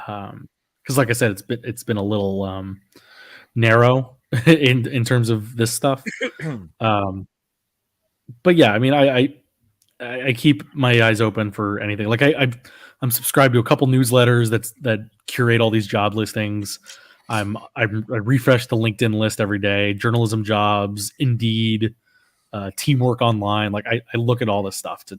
Oh, Mike Walker. Yeah, he lives in San Antonio, right, Mike? So you would know what was the missions, AA baseball. Yeah. Yeah. So anyway, I'll tell you what. If I see anything, I'll send it to you. It's up to you. Do what you want with it. How's that work? Yeah, that sounds good to me. All right. So I'm not like an elder statesman or anything. I'm, maybe 6-7 years older than you. But my advice would be, as somebody who did the dream chase for a while, as far as I did the band thing, which was a similar thing to where it's something I just have to do, whether it works or not. Yep. That was many years ago. I would say that, as I've aged and kind of settled into life, I think the best advice that I could give you is if when you're chasing this and you're working your ass off, and sometimes you should have worked, sometimes it won't. As long as you love doing it and the work is there, don't let it discourage you, because there's plenty of people who have made excellent careers in sports media by just loving the shit out of it and always being around, whether they're, traveling all over the country, whether they're, working the highest of highs, lowest of lows. They just love to be involved. Right. So as long as you feel like you are just wringing as much enjoyment out of the job as you can, I think that's a sign that you're on the right path. Never let this not be fun, because this is one of those things to where even if you're covering the fucking single A, Mississippi dog shits, there is a culture. There are people who are diehard dog shits fans. There is there's some value. There's connections and webs of connection you can make. It's all about who you know. And I mean, you know all this. I'm sure you've heard all these similar kind of things before, but I think that you'll do a wonderful job wherever you end up. But I just don't, I just hope that it, don't let any small job overpass you, even if it's something unceremonious, so Mississippi blows. Nobody wants to go to fucking Mississippi. Mississippians don't want to go to Mississippi, there are like 47 states I'd go to, and Mississippi is one of the 3 that I have no interest in ever going to. So yeah, well, but yeah, I would just tell you too, Zach, from my experience, having done that bit for a while, a job hunt sucks. Because first off, it's a very hard. It's a hard field to get into to begin with, and you're not the only one. But the best advice I can give you is if you want it, just keep plugging and just keep going, and don't, you just got to keep doing it. Because it's going to get discouraging as fuck. I promise you, it will. And you're gonna be like, oh my god, what am I? Just keep going, just keep fucking working, and just keep your nose to the grindstone, and keep pumping out the resumes and keep applying. And eventually, you will find the match. But this is like there was a scene in one of my favorite miniseries, From the Earth to the Moon. They're talking about docking in space, and the guy goes, I'll tell you what, come over to my house, you sit in the backyard, I'll sit in the front yard, you throw a tennis ball over the top, and I'll try to hit it with a rock as it goes by. That's what it's like looking for a job in this business. You've got to hit the tennis ball with the rock, and it's hard to do sometimes, but you can pull it off. That's what I'm saying. So just keep plugging. No, like I said, anything that is slightly within my range, I try to apply for it. Yep. And that's part of the other thing why I wanted to also start my own blog and have the time to write outside of my job, because my other thing is like you said, Andy, as long as it's always fun, there are some days that when I go cover some of these games, it's not as fun as it used to be. Oh, and I do think that's for certain circumstances. There are still days when I do go cover something or tell a story, and it's like, you know what, this is what I love doing. And then there are other days where it's kind of rough. It's also a thing where I don't want to lose why I love covering sports. or why I love sports in the first place, and sometimes the job kind of sucks that out of you too. So the other thing why I wanted to, anyway, that's a long way to say what I want to do with the blog and even with the podcast too, would be to cover, like, we have the discussions about movies and TV, and I found myself over the last several years having more lively discussions about movies and TV than I do sports some days. Yeah. And so I want to have that avenue as something that's open to, because like I've applied to a couple jobs that are like that, of covering the ins and outs of TV or film and entertainment, if you will. And I think that'd be something that I could excel at too, because I think that I have, again, like over the last couple of years and even just doing this podcast, I have thoughts that I can formulate and be cogent about and put together on audio or print, and be able to voice these thoughts in a coherent manner. And I think that's a start. So it's a way to open up other things, and rather than just pigeonholing myself. And I'll tell you, and while I'm thinking about it, the one more thing I will tell you that is vitally important in the media business: the more things you know how to do, the more bankable you are. Exactly. So I think you should write your own blog. Build your own brand, basically. Yeah, exactly. This is fun and all, but like I said, and it's not a knock on us with the show or anything else, but there are a lot of people that if they went to this and heard it, they'd be like, yeah, no, because we are so irreverent and we're R-rated, sometimes X-rated, Vajankle coming to mind and stuff like that. So, you build your own brand. That's the smartest thing you could do, because, unless the Omaha Beef come calling, we're probably not going to be much good to you. So, Yeah. No, yeah. And it's partially why I've tried to be, why we started doing the podcast in the first place, right? As a thing, or why I started as being multi-talented, or being able to do multiple things. And I think it's played out. And like I said, probably should have started doing this well earlier than I have now, but life doesn't go the way that you plan all the time. And, what are you, 32? I'm doing it now. Yeah. 32. I got my first programming job in radio when I was 32. So I think you're right on schedule. Don't even worry about it. Yeah.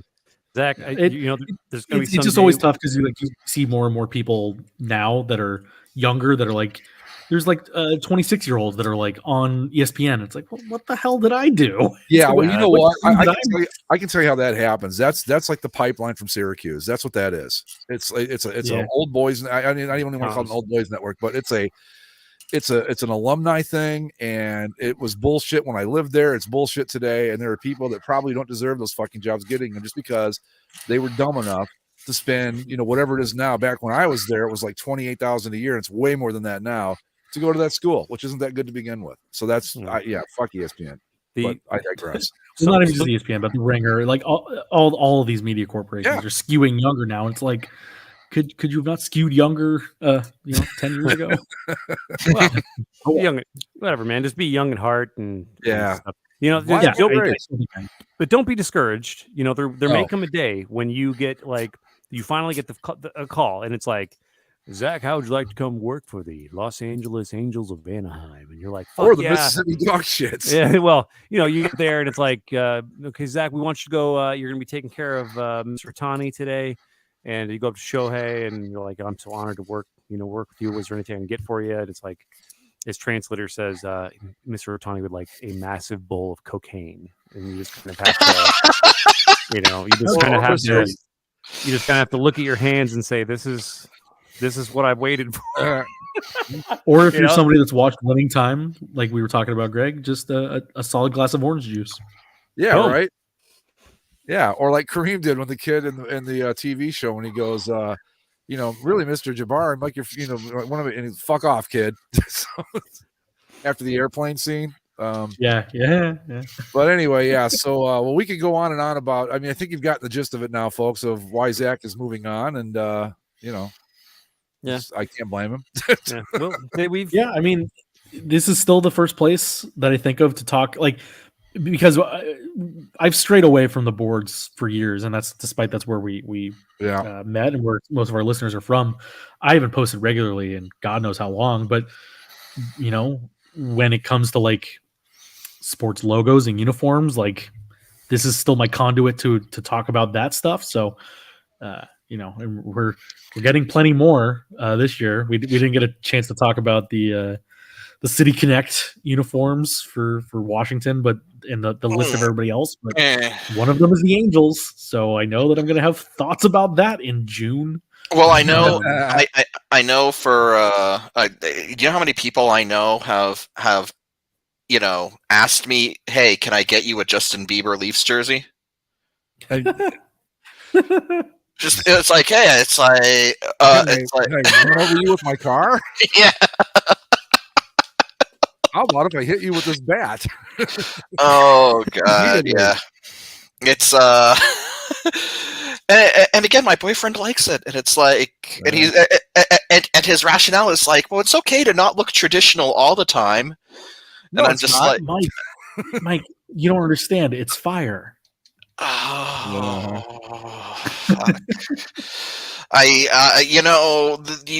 are some people who are like, oh, you make fun of stuff like fire. You're just not with it. It's like, no, sometimes slang is just stupid. Yeah, pretty much. But before we're getting close to like our 2-hour mark here, guys. So I think a lot of people may have tuned in to see like what we're planning on doing next. Sure. So maybe we should talk about that a little bit. We don't know for sure. So no. I mean, sorry to make you listen for an hour and 35 minutes to find out that we don't know what the fuck we're doing, but that's just the way it is. Will we record podcasts again? Yeah. Maybe.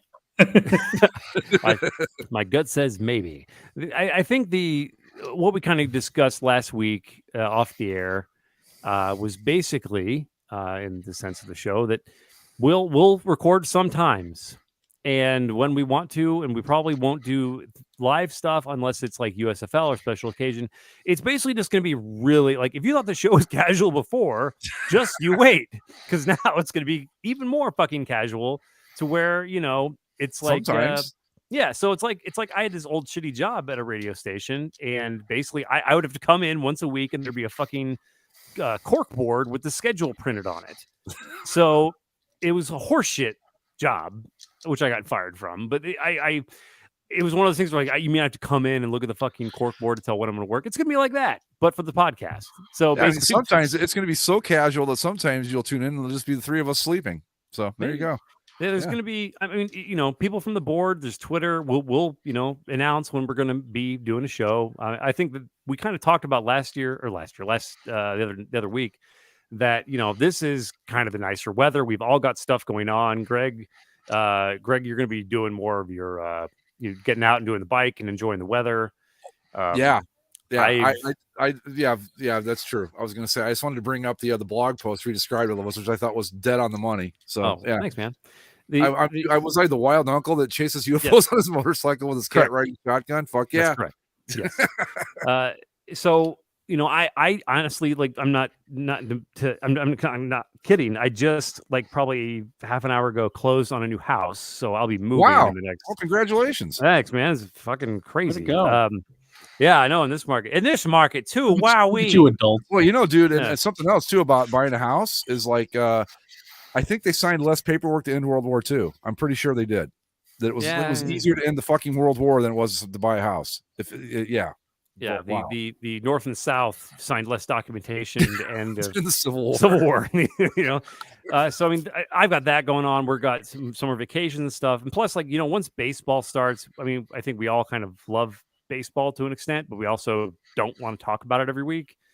And of course, there's logo stuff. There's the football draft, and we'll always find ways to have more fun. But basically, if you want to keep listening to the show will still be going on, just not as often or regularly, and probably not live very much.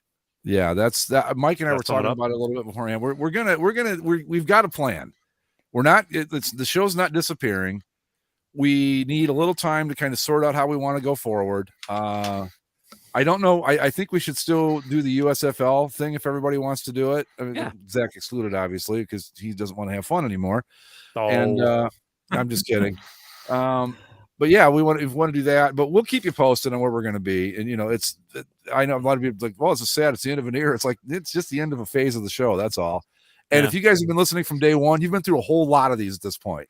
So just it's no different than any of the other times we've changed directions or gears or whatever. So don't sweat it. You know. Yeah. And no offense to our great and dedicated loyal fan base. There's like 7 of you. No, actually, that's not quite accurate. Right now, well, there's when we do it at least the live. Yeah, the live. Yeah, fuck. I mean, I don't mean. Yeah, God bless all of them for tuning in, but if we were tuning in for the live audience, there'd be no point.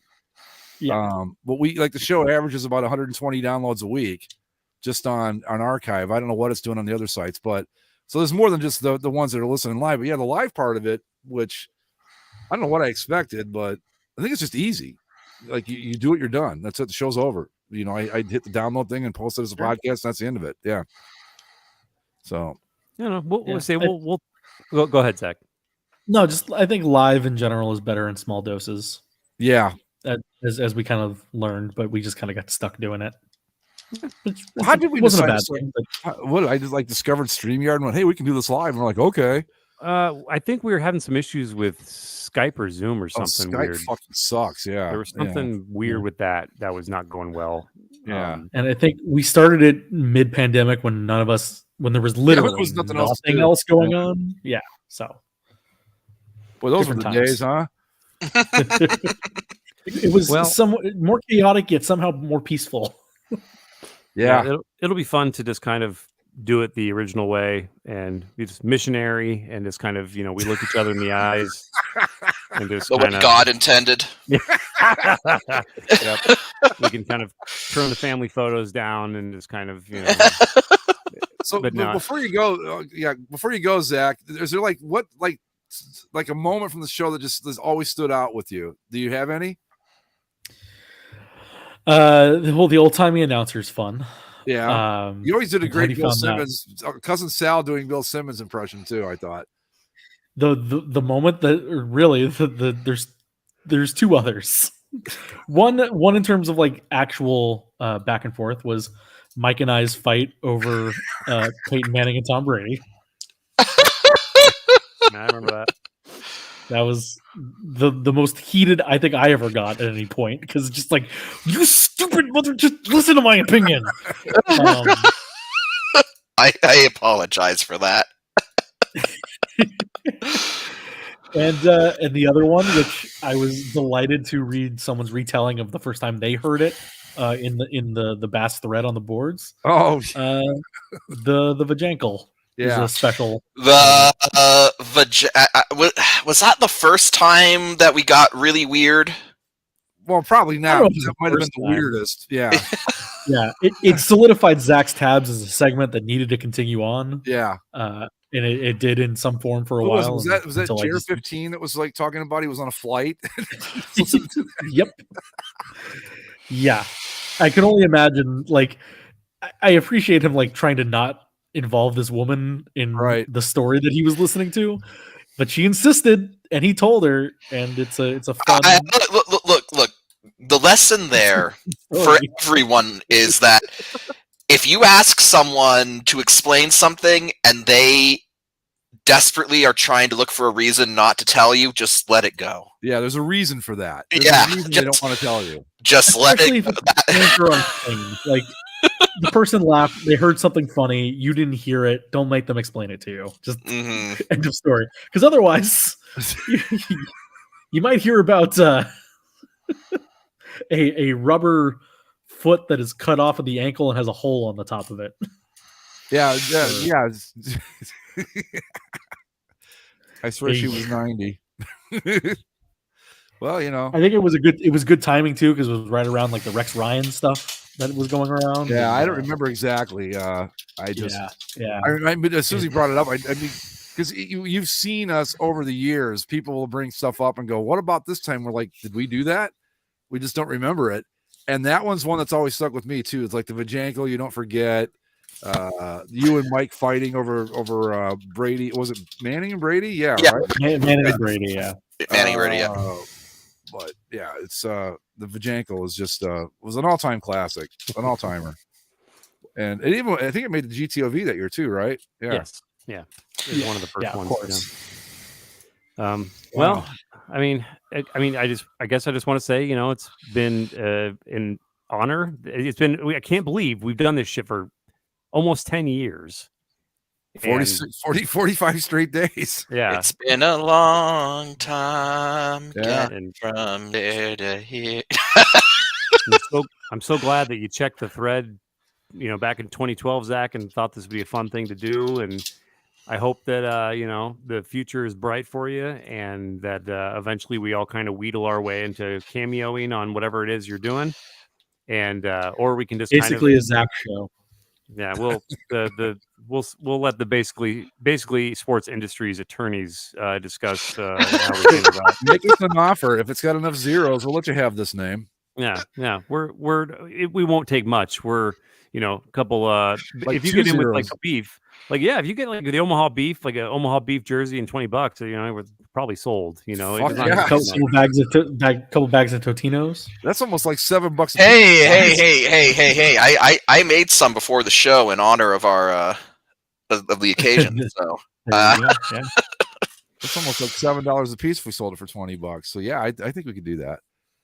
Well, what's this? I mean, again, we talked about it afterwards, but like we started doing this when I was 22. Yeah, and now I'm 32.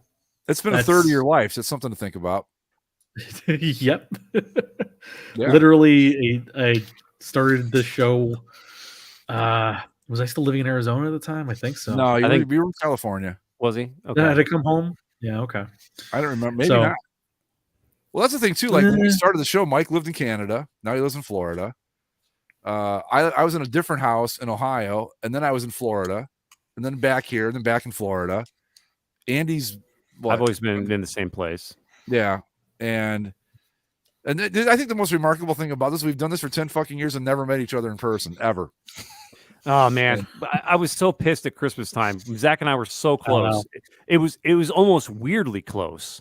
Like it was one of those things to where it's like, Zach's like 45 minutes away. We could go meet up, but it was also like Christmas Day, and I don't know. Right. The circumstances were weird, but it was just like, I think there was only like a one night where it could have actually happened at all, but there was things going on, or we were literally just on the other side of the same metro area. Yep.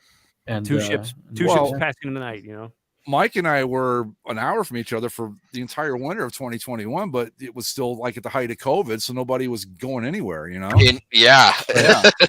Well, Zach, I could go visit Mike, but I might accidentally kill him, so maybe I better not. Well, Zach, if you do end up kind of like in your adventures here, as you kind of figure out where you're going to end up, or at least have a cup of coffee or two, a few years working out in the Midwest or somewhere in the East, if there is any way we could ostensibly align a few flights just to meet up, get an awkward, lunch and leave, then take a picture. Yeah, take a picture. All right, see you guys later. Thank God that's fucking over, and just take off. I would really like to make that happen. Who knows? Depending on how wherever these jobs end up, I may have to drive through one of your towns. Who knows? If you drive through my town, you're lost, man. That's all I can tell you. Well, I can make a way to anywhere. I can make a strategic detour. But no, you know what? I think it'd be fine. I think right now, like if you end up, in the greater Midwest somewhere, that makes it really easy for Andy and I. Yeah. Mike has to live down there at the bottom of the world, so it's gonna be a little tough for him. But I'm at pretty much the exact middle of Indianapolis, St. Louis, and Chicago. And if you ever end up covering a team playing the Fighting Illini, I got a guest room for you, man. Like it's right there waiting for you.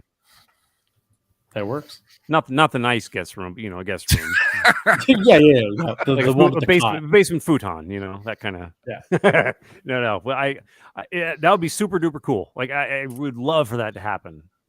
So maybe how far are you from Pontiac, Illinois? Pontiac? Hell, I don't know. That up north? Flowers? Huh? That up north, like Chicago is? I don't know, man. It's a place that's I'm going to ride my bike out there this year to ride down Route 66. That's all I know. Look.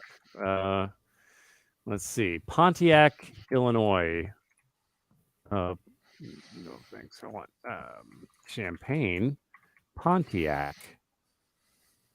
It is about an hour and 15 minutes, so it's kind of all right. Well, if I end up doing that, because there's part of Old Route 66 runs through Pontiac, and they've got a museum there and all that. I want to have my bikes picture taken. It's it's dorky biker shit, so don't worry about it. But if I get out that way, for again to give people a peek behind the scenes, we're still going to talk to each other. We're still going to have the same group text. Yeah, we're going to have plenty of bass conversations just off air. Y'all just don't get to hear them anymore. That's all. Yeah, I thank God. If you all want to pay us money, maybe we'll send you screenshots. Screenshots. You'll get screenshots of our group chat on Patreon. Base Plus screenshots. It's just like, hey, what's up? No Twitter, response. Patreon, just send each other Twitter links all day. Yeah, the $5 level, you get screenshots. The $250 level, you get to be added to the group chat, but you can't say anything. $5,000 a week. Get a link to you get to read about the clown egg registry for God, Jesus. That thing. First off, it's awesome that it exists and it needs to exist, and it's more important that we all know about it. I like how in our group text too, there's the clown egg registry followed very quickly by the Tempe City Council link about the coyotes. So it's very apropos. Well, that is a multitude. All right. So, any final thoughts, boys, before we put this version of the show away and go dream it up all over again? Just same thoughts. Again, we'll still be talking to Zach on our group text. So very selfishly, we're not saying goodbye or anything like that. But this era of the show has been utterly fantastic. I'm very proud of all of you guys for keeping this thing going while I was gone. And Zach, you are extremely talented. You're a great follow on social media. I love getting you and Alex's thoughts on movies and just the stuff that's going on in your life. So I'm excited to see what happens for you. I wish you all the best. Yep. And we will not slander your name on the show. Okay, I can promise that for a while. Wow. Yes. if people care to follow me still, I'm on Twitter and Instagram at ZachCav, ZACHCAV. And if you want to find those movie reviews that Andy talked about, it's on Instagram at a.z_movie review. And you can get a quick thumbs up, thumbs down on all the latest hits, including my upcoming review of Morbius, which I'm going to give it to you right now. Don't see it. That's my review of the film. I will post links to Zach's Twitter account. I'm sure if you follow the show, you've seen me retweet some of his stuff, but I'll post that. I checked out the movie review thing. It's cool. So I'll throw a link up for that too. And if you want to follow all that stuff, it will all be there. And we will keep you posted. Mike, you got any final thoughts on anything before we move on here and figure out what we're going to do next? Just that, the way that I was going to say this made it sound like it was an ending, which it really isn't. So, but I will just echo what Andy said in that, it's been, a really great run. And honestly, it's been really fun getting to know you guys over the past 9.5 years. Yeah, I agree. It's been to think that 9.5 years ago we fired up microphones having never spoke to each other and ended up doing this shit for as long as we've done it. That's pretty impressive. Oh yeah. I've literally talked to the four of you or the three of you more than most family members. Oh, for sure. Oh yeah, yes. Well, first off, it's much easier to talk to you guys, so there's that. But yeah, it's been quite a run. We're not done yet. Hang on. I know that maybe next Monday it's going to be a little weird for some people, but you'll get past it. Yeah. And we will keep you posted. I'm going to guess that probably right now, reasonably certain that we'll do the USFL live feed and we'll take it from there. So, and we will keep you posted. Like I said, we're not done. We're just going to reimagine it and figure it out and go from there. Yeah, we got to pack the show up, move it to our Vegas, place, and get the residency set going. It's going to take a little bit of time in construction. Cash our checks, get some hookers and blow. It'll take a little bit. It'll be, just get ready for the third annual farewell tour. Got to milk it every last bit. Got to get every dime out of this thing. That's right. We will bleed it until it's dry. So, all right. Any final sign off? Yeah, Zach, why don't you take us out for the final time here while you're on the show? All right. Well, here we go. I'm gonna get my cheesy Singer notebook quote in here. So we beat on. Boats against the current, borne ceaselessly into the past. Adios, everybody.